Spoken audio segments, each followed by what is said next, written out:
Hello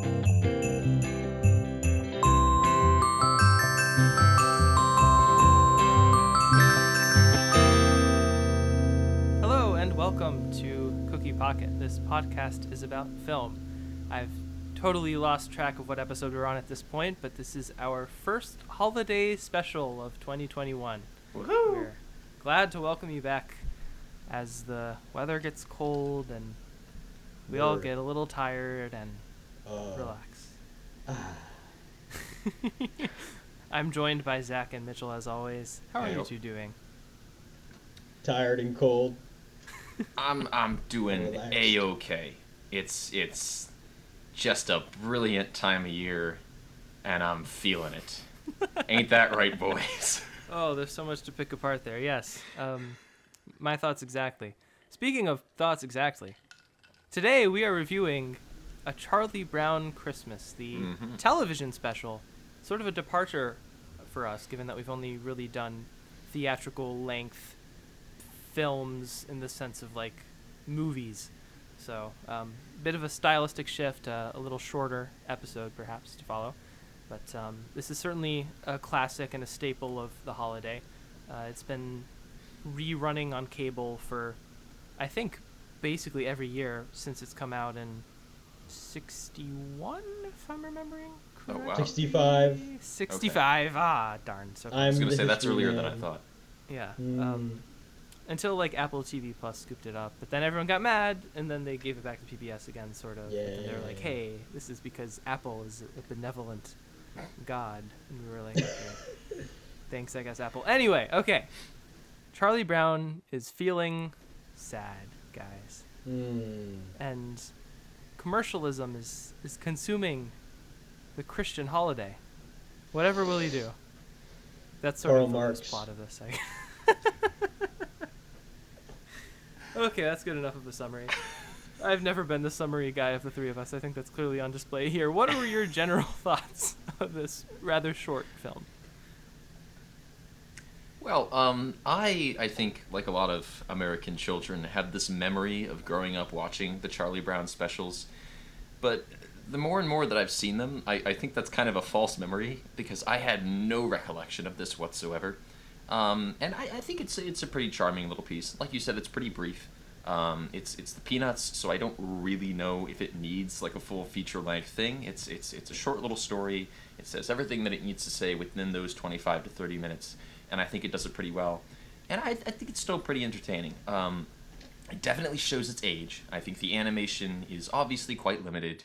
The score and kind of soundscape, what little of it there is very limited. There's a lot of kind of silence and a lot of kind of repeated music cues, and whenever the Peanuts have to dance, it's clearly like 3 frames that are being repeated over and over again. Those are some sick frames. They are some sick frames, and I've copied quite a few dance moves from the Peanuts over the years. That's but you know, but I mean, it's obviously limited. I think Snoopy is the best thing in it. Snoopy's the best thing in any of the Peanuts specials, in my opinion. But I think it's fun. I think it's a holiday staple for a reason.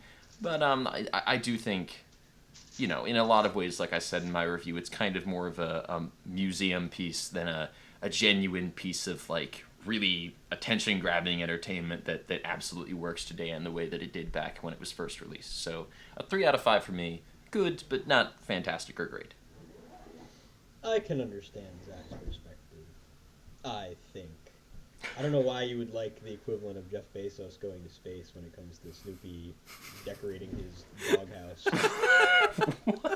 Clearly, you and your corporate greed making your film, Zach. You have a personal attachment to the bourgeoisie. That spiraled so quickly. I'd like to address the Communist Party. Please don't kick me out. He's lying.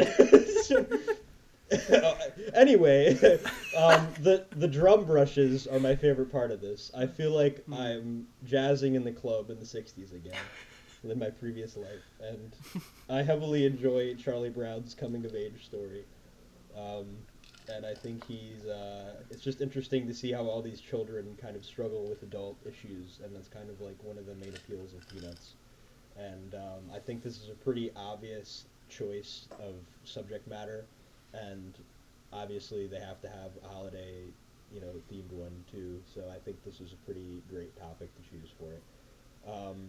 And having those Christian undertones also is, telling of the time, but also I think I don't know. I think it just works really well in the context of the children having a play.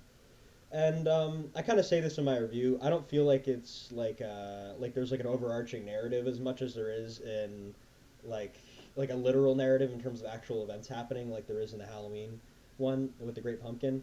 Because I feel like the Great Pumpkin kind of has the two different stories going on at the same time that you kind of feel a more stricter or a more linear beginning and end with it. But this, I kind of feel like it's kind of just being a little aimless, and then he just kind of goes and gets the tree, and that's pretty much it. And then that's, like Zach said, it's pretty brief. But yeah, I mean, I just like there's not really a lot that needs to be said for it to be effectual, and I feel like that's a really important part of Peanuts in general, but I feel like it works here especially well. Because it seems to them it seems like such a simple problem, but it's addressing so many different issues in society that it kind of makes the audience think about it a lot more. And it really does. I'm not saying it's like a grand think piece or anything, but I'm definitely saying it kind of makes you think, like, even if you never thought about it or you thought about it for a little bit, it kind of makes you think about it a little bit more, like how commercialism kind of causes tradition kind of be mellowed out and not be as important, and we just kind of have to remember what's important. And I think it's kind of cool that that's portrayed in this kind of style. And there's really, I think that's what makes it more unique than anything else. So I gave it a 4 out of 5. I thought it was definitely, it's one of the best Peanuts productions in my opinion. But I don't think it's as good as The Great Pumpkin. But despite, the moral values really resonating with me. Well said.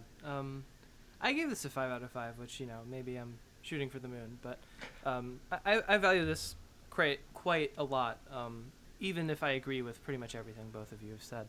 And I do think Great Pumpkin is a little better in my review. I think I mentioned that the animation they're a little bit more comfortable with animating Peanuts by the time they get around to making Great Pumpkin. Yeah. This is the first Peanuts television thing that they made. And, oh, wow. I was watching the DVD, and on the DVD, one of the special features is a 16-minute sort of documentary short where they talk about the making of this special. And they had like 6 months to make this, which is an extremely tight timetable. And they did not think that they did a very good job, and the network didn't think that it was very good. They were just kind of like, well, we'll air it once, and that'll be that. And then it just was hugely popular and well-received once it was put out there, which is always interesting, how much of a disconnect there can be between a creator's expectation and the way people receive it. But I do think the rough edges of the animation are quite noticeable. I find it charming, but I can see why that would be a detractor. And I like how it's kind of just a slice of life. We just get to see Charlie Brown walking around and like wondering why he isn't happy, which, I guess is typical of Charlie Brown, but is also really profound, and I think suits the setting perfectly. I think it's, I think pretty much everyone has had at least a holiday season where they feel like they don't feel quite as jolly as they're expected to be. So I think it's nice and relatable. And yeah, I just don't think there's anything I would really change about it. Even if I think Great Pumpkin is a little better narratively and visually. And I would be remiss if I were not to ramble about how much I adore the score here. Vince Guaraldi did a tremendous job. I think this is the first use of Linus and Lucy, which is the iconic theme that everyone knows. And then we also have Christmas Time is Here, and my personal favorite is Skating, which is this like kind of shimmery little piano track. Look it up on Spotify after you finish with us. That's what plays when Snoopy's skating around in the pond, isn't it? Yeah, okay. It also plays when there's like a can on the top of the fence and they're all trying to throw a snowball at it. And he I believe. whips it off with his blanket, yeah. Yes, exactly. Thank you, Mitch. Hype. Yes, very, very hype. It's one of those things where you put it on and you're like, yeah, this is the holiday. This is good. And I'm willing to give 5 stars to that. So 5 out of 5. Do you guys have any prior experience with the Peanuts outside of like having vaguely remembered seeing this or The Great Pumpkin? I was just curious. Well, I start all my comments with "well." I gotta get away from that. But anyway, I had seen Great Pumpkin, and I have vague memories of seeing the Thanksgiving special during like a community get-together when I was in like 4th grade. But other than that, my main exposure to the Peanuts, other than just through sort of general advertisements and media, was in about like 6th or 5th grade. I got a big book from the library of all the comics. At the time, I was reading lots of like newspaper comic strips. I had gone through like Calvin and Hobbes and really enjoyed those, so I thought, the Peanuts. And I didn't find them very funny. Like, I read the whole book, and just the kind of the sort of dry style of humor present throughout most of the strips didn't really appeal to me that much. I mean, I saw the charm in it, and I saw the obvious appeal in sort of the simple designs of the characters and kind of the humor in how mature they often are despite their years, and how seriously and sort of adultly they talk about their own depressions and insecurities regarding the holidays or just whatever in their life.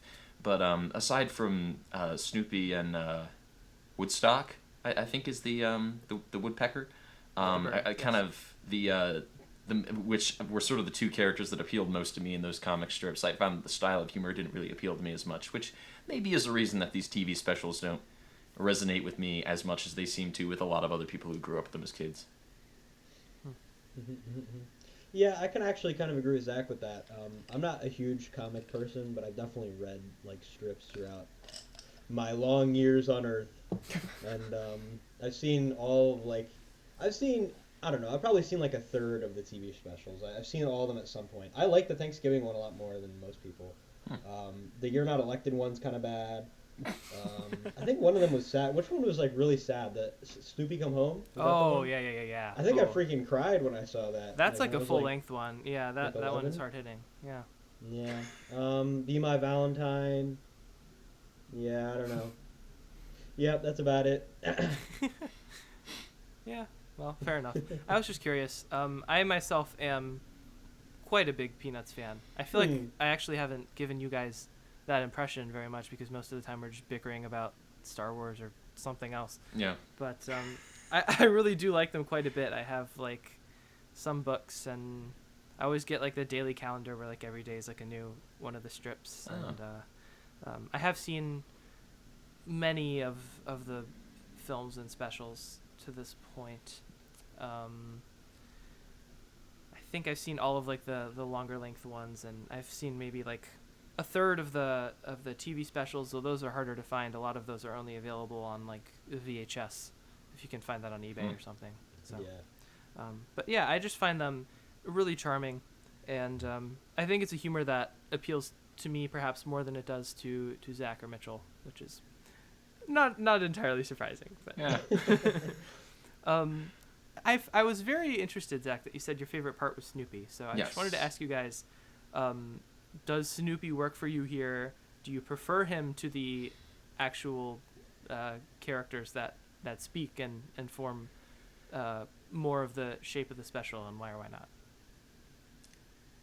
I'm going to say yes. I do prefer him to the other characters just because, like I said, I see the appeal and kind of the humorous contrast that a lot of the Peanuts work off of, where like they're obviously kids. They're only like 4, 5, maybe 6, maybe a little older. I can't really tell. That's also part of the appeal, is that they're sort of ageless and timeless characters. Yeah. But they speak like they're adults, and they run psychiatric lemonade stands. And talk about like their own seasonal depression, which are things that no child would ever talk about. But Snoopy to me appeals to me, at least in the way that like Buster Keaton or Charlie Chaplin does, where he's sort of this like wistful, innocent character that exists despite the world around him and just does whatever the heck he wants despite the consequences that he causes. And I personally find that like a much more appealing, humorous character. Now, it's possible that if there was too much of him, I would get sick of him. Like, if they made a Snoopy movie, I doubt I would be able to sit through all of that.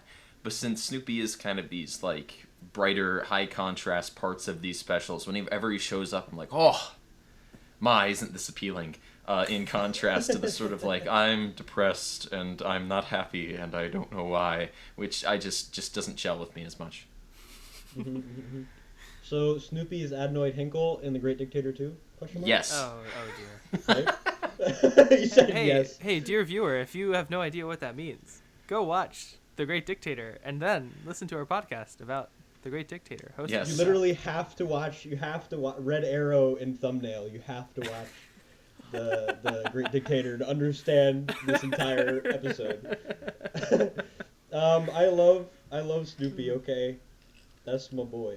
Snoopy's A1. He can literally do anything and make me happy. And for the same reasons that Zach said, he definitely kind of feels like a silent film character, and he's emotive and always has like a slight edge to him where he's like a dog, so you always know he's a dog doing the mannerisms, but he's still like huge brained.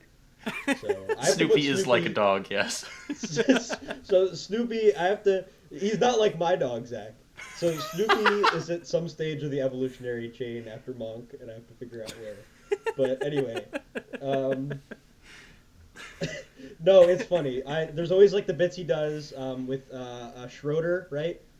Yeah. Okay, I like that. In this, he's not as resonant. I feel like this is pretty. I don't know.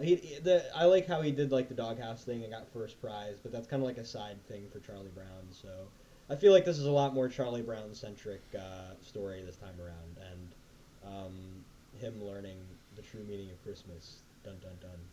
So. Yeah, I like Snoopy too. He's pretty cool. Thank you, fearless leader. Yeah. What did we all make of Linus's big speech at the end? I think that's kind of the heart of this special in many ways, and Yeah. I personally am a really big fan of it. Not necessarily for even religious or holiday reasons, but I don't know. I just think the story and the importance it holds to him sort of encapsulates this like idea of empathy around the time and remembrance and something bigger than yourself. So, and when I was watching this documentary short on the DVD, they mentioned that it was kind of a taboo to address a biblical text in animation because animation was thought to be like inherently crass or not worthy of messing with such weighty stuff. So kind of daring for them to go that route, I guess. But I think they did so with reverence and certainly respect to the source material. So what did you guys make of the speech, I guess? And I also think having the the play be artificial and not really having anything to do with the true meaning of Christmas, then all Linus has to do is quote the Bible, walk out, drop the mic, drop the blanket, be like, I'm done. Yeah. I think that is super effectual every time. Like, I don't think anybody I've ever watched this with hasn't just like stopped for a second just to hear what he has to say, because they form it perfectly. And yeah, I totally agree. I don't think you really need to have any doesn't really need to be any religious connotation to it. It literally is just a moral lesson, and I think that's a really important distinction to make. And I also think that another reason why it makes it so timeless. So. Well, okay, I hate to be the bugbear here. Uh-oh, here he comes. For me, at least, the speech Zach hates religion. Yeah, that'll be headlines tomorrow. Breaking news. Zach claims Cookie Pocket is bigger than Jesus. Watch Charlie Brown Christmas, get religion. I'm not claiming that Cookie Pocket is bigger and more important than Jesus Christ as a person. As a person. But for me, at least, the speech doesn't totally work. I get what it's going for, but you guys mentioned that it was sort of the heart of the special, and for me at least, I don't really think it is, because there's so little like build up to it and so little idea of Charlie Brown isn't really searching for the meaning of Christmas. I don't think. I think he's searching for some kind of grounding that he himself can find in the holiday, So for me, the heart of the special doesn't come with that moment. It comes with the ending, with the Christmas tree and everybody getting together and singing, with Charlie Brown kind of incorporated and them all wishing him a Merry Christmas. That's the moment that I think ties up the special in a nice bow and kind of brings everything together. And the kind of sermon that Linus gives, I think feels very much of its time, where it feels like this is what's really important. But to me, at least, that doesn't feel like what it feels like the special isn't proving that that's the important part of Christmas. It feels like the special, through its plot and through its narrative and through the things that the characters do for each other, is more proving the aspects of like friends and family coming together as being sort of the meaning of Christmas. So it's a little weird for me. Like I think it's an effective moment, and I think it's an attention grabbing moment, but I think the heart of the special is kind of more in the conclusion, with all the characters singing together and wishing him a Merry Christmas. So I kind of get what people find in that moment, but it doesn't work for me quite as much as other moments in the special do. Okay. Yeah, I don't want to be too didactic here, but I feel like Linus sort of saying that to everyone is like the bridge that leads to them like actually treating Charlie Brown like a human being by the end of the special. So I guess I would just say I don't know that there's as much of a separation between like the interpersonal aspect and the sort of like traditional. But I see what you're saying at the same time. You know, there's like a distance, and I think it's fair to say that Linus may not even totally understand what he's saying. Like maybe he's just repeating what his parents told him or whatever. Dumb kid. But there's the new meaning translation. there, and at least the meaning there, like it holds meaning to him, and then it holds meaning to the other kids, as a result. I think so. I still think there's empathy to be had there. That's basically all I have for this short. Thanks for joining me, guys. Any last comments before we move on? I guess. I'm trying to think of how I could get Linus's blanket. I kind of want to know how that feels.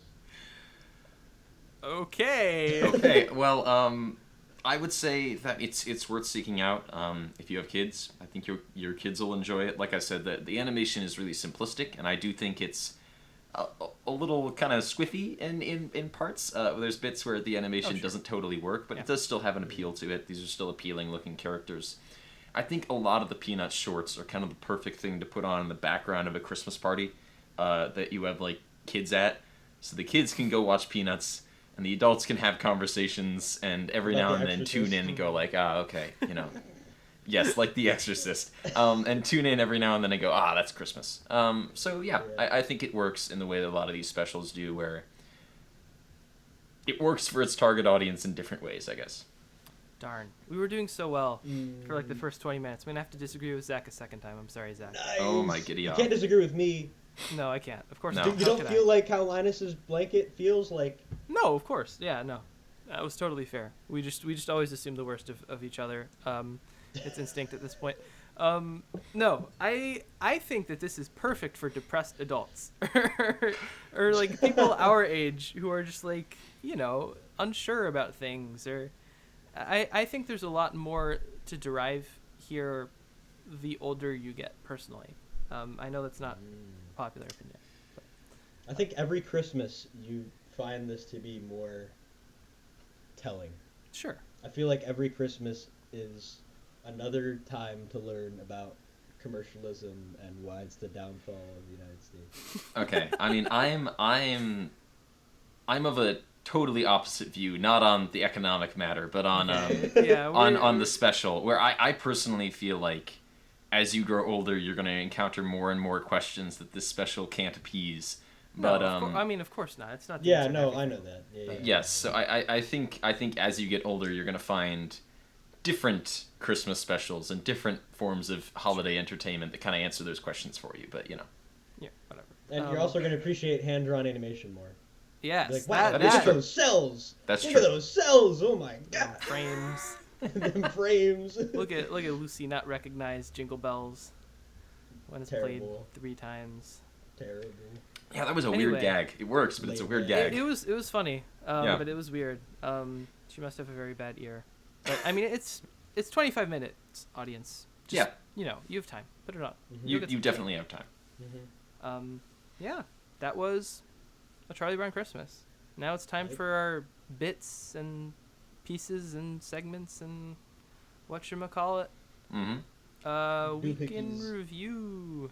Now, do you guys want me to start so you can segue into kind of your tag team entry? Yeah. You can go, Zachary. Okay, well, in keeping with the spirit of the holidays, and also kind of in keeping with the spirit of our special we just talked about, I'm going to keep this brief, and I'm going to talk about the song Christmas in L.A. by The Killers. I re-listened to this one recently because my sister and I are doing a song swap while we're both home, and so I recommended this one to her. And it's essentially the story of the music video lends greater context to this, but it's the story of this guy who moved out to L.A. to become an actor, and he's struggling. He's having a really hard time, and he's been in L.A. for years and years, and the lyrics talk about how he doesn't come home for the holidays because he wants to stick around to see if he can find new opportunities, and every day is an audition for a job that's not going to pay, and he's just getting sick of being there, but he's trapped, and he can't leave, and he doesn't know what else to do with his life.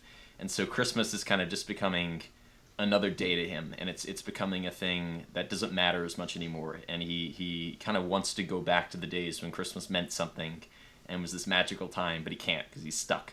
And I think it's depressing, but I do think it kind of speaks to similar themes as A Charlie Brown Christmas. And I think as somebody who's kind of going into the entertainment industry, it sort of speaks to me and speaks to a lot of the worries I have around the holidays and kind of in general about the career I'm going into. And there's a very bittersweet kind of growing up, moving on quality to the song. There's kind of a note of hope there. There's a note of optimism, but a lot of it is kind of tinged with the lack of surety that sort of develops around the holidays. And as you grow older, the holidays become a time maybe for more worry than they were when you were a kid. And I think it's a really, really affecting song, considering that despite its maybe upbeat tone and how short it is, it's only like 2 or 3 minutes. So yeah, I would definitely recommend it. You can find it pretty much anywhere. It's on The Killers' Christmas album, if you can find that. They did a pretty limited run of that, so it's difficult to find, but you can also find it on Spotify or wherever. So Christmas in LA by The Killers, featuring Dawes. It's a definite recommend for me. Oh, maybe I'll have to try it then. Oh, also featuring Harry Dean Stanton in a spoken word part. Oh, jeez. Okay. Very nice. Yeah. Oh, Mitchell, are we going to do spoilers on this? It's up to you, yes or no? We're doing it live. You decide. We'll do it live.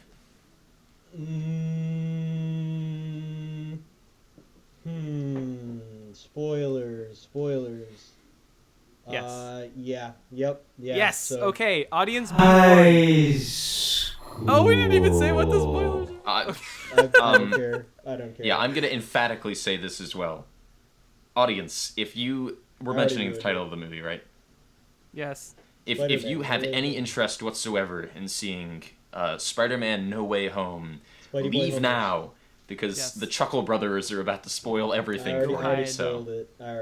Hide your kids. Hide your Aunt May. Ned becomes Doctor Strange. Okay, and we're spoiling now. Yeah. Yes. Toby looks old.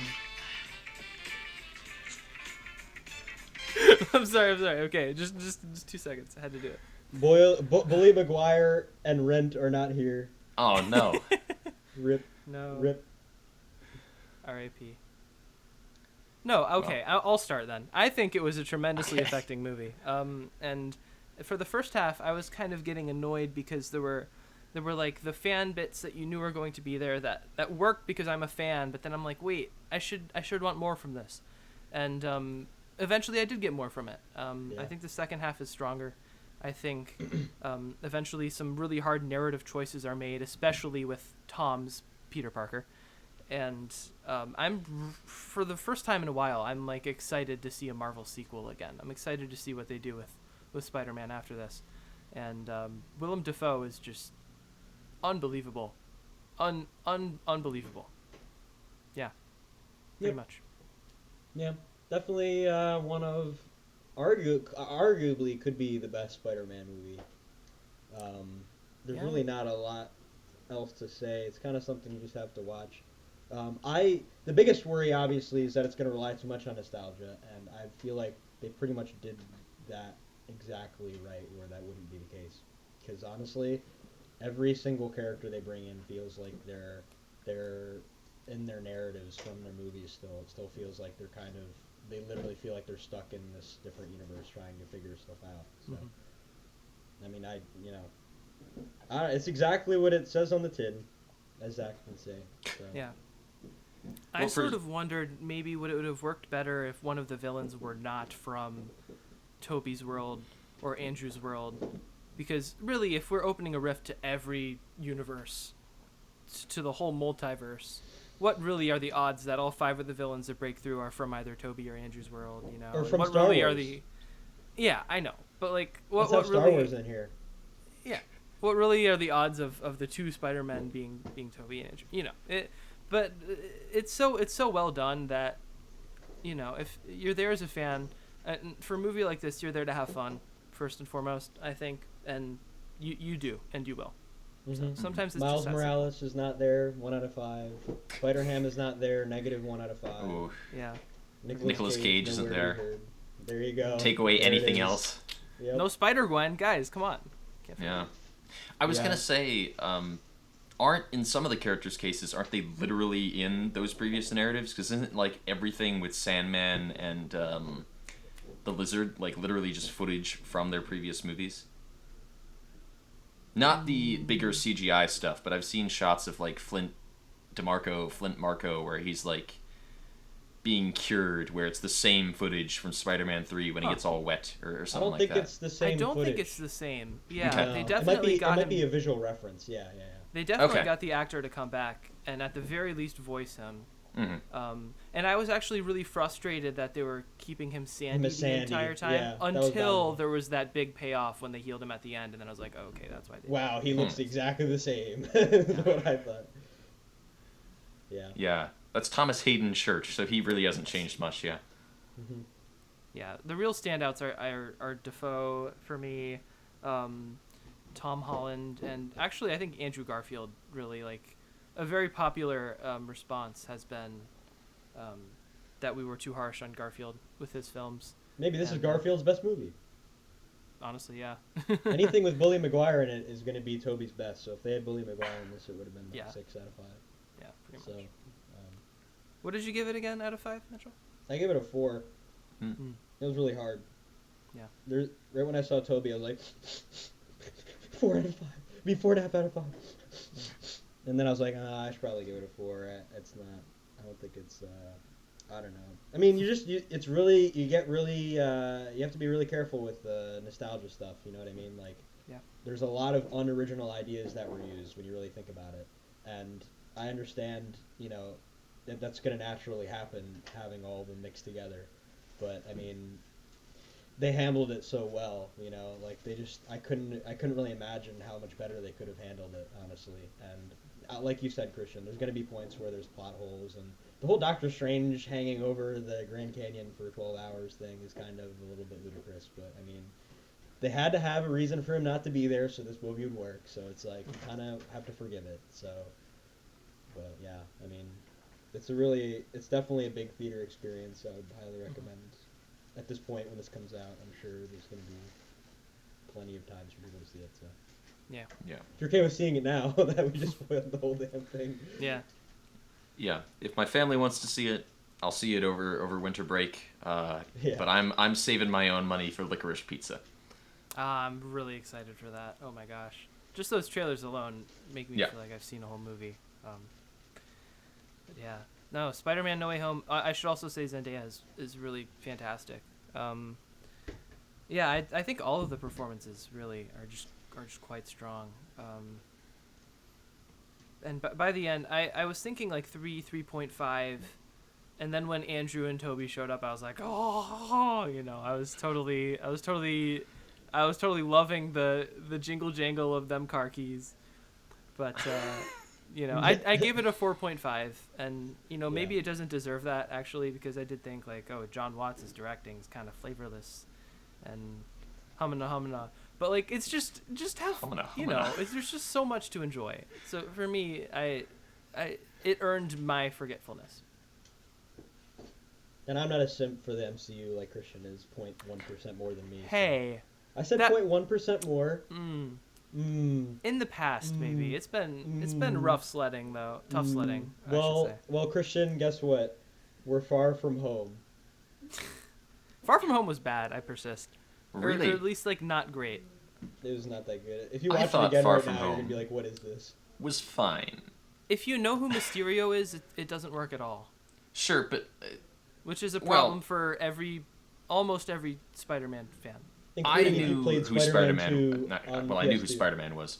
I knew who Mysterio was. I think a majority of the people knew who Mysterio was because his name is Mysterio. Even if you don't know who he is, you know he's going to be a villain.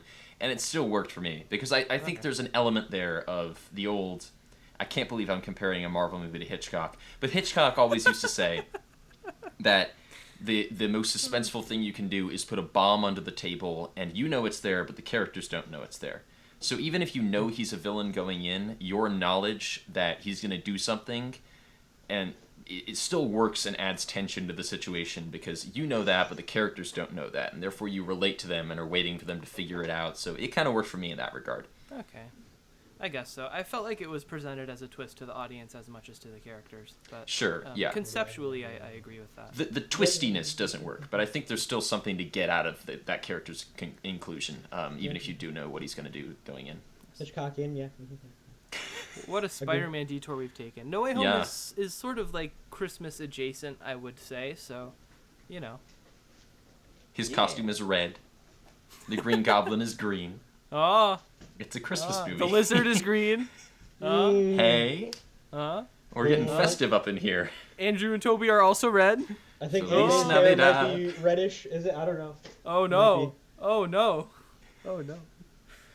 With great power must also, as well, quite possibly come with great responsibility. That's what her line felt like. Yeah, it was... I was like, I nice rolled my grammar. eyes at that part because it's just like, oh, okay. It didn't register for me. It totally registered when we got to Toby, though. So that's what really matters. Anyway, I think it's time. Do you think it's time, Mitchell? I think it's time to walk up so we can run down. Oh, I like that one. That was smooth. That's nice. Double I don't know. I don't even know what theme song's going on anymore. Yeah, I don't know. What's the NFL thing? Yeah. That was pretty All right, settle down. Ravens are gonna win. I don't care. All right, let's go. Oh, wow. I hope not. Okay, 1 minute. Zach gets peanutted with terms. I don't like that. I do not want to get I'm peanutted. officially saying I've said the least controversial thing. Okay, today. okay. Christian Zach, has taken the moniker Zach, for most controversial. no, thing. Zach, we're throwing words at Zach like snowballs at the can on the fence, and There we go. you know what? Mitchell, are you ready? Yeah. Okay, 3, 2, 1, do it. 60s animation. 3 out of 5. Christmas time is here. 4 out of 5. Tree physics. 3 out of 5. The beautiful sound of clinking nickels. 3 out of 5. Drum brushes. 3 out of 5. Feeling depressed. 4 out of 5. Zach Garrigus as Charlie Brown. 4 out of 5. Vince Guaraldi. 3 out of 5. Directing a play. 3 out of 5. Saying someone is great who's never gotten their picture on bubblegum cards. 3 out of 5. Charlie Brown using real life WebMD. 4 out of 5. Snoopy. 4 out of 5. Linus's meaning of Christmas. 3 out of 5. Charlie Brown's Christmas tree. 3 out of 5. Lucy Van Pelt. 3 out of 5. A crisp 25-minute run time. 3 out of 5. How much time do we have left? Ooh, 15 whole seconds. Would you believe Wow. that? I don't know. It's almost like this was 25 minutes instead of 80. Yeah. Lucy being incompetent with musical arts. 3 out of 5. Yeah. That's. Time. Well, no, 2 out of 5. Why did I give that a 3? Time.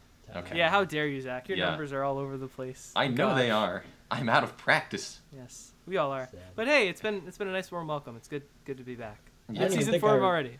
I don't even think I recorded this on the right input. Oh, Don't no. don't We're you gonna do dare this say again. that. Don't If I pull the sound sound of really music bad on right us now, again, you know Mitchell. why.